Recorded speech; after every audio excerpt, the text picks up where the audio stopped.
Hello guys, welcome back to my channel.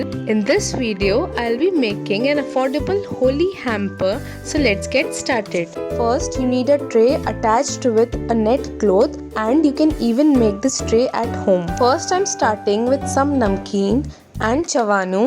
You can even use snacks of your own choice. In some transparent boxes which I was already having, I have kept some homemade snacks, for example Mathri's, Gujjiyas and Papdi. I have also kept Chakli box in the center. Now for drinks, I have used some bottles of Frooti, Litchis and thumbs up.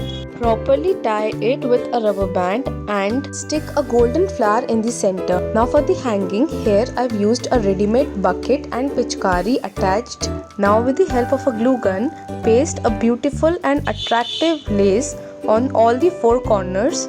Take some holi stickers and paste them randomly on the hamper as shown in the video.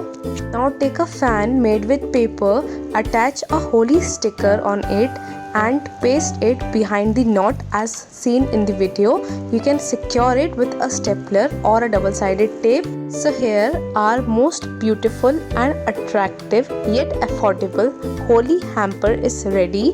Thank you so much for watching the video so patiently. Have a nice day.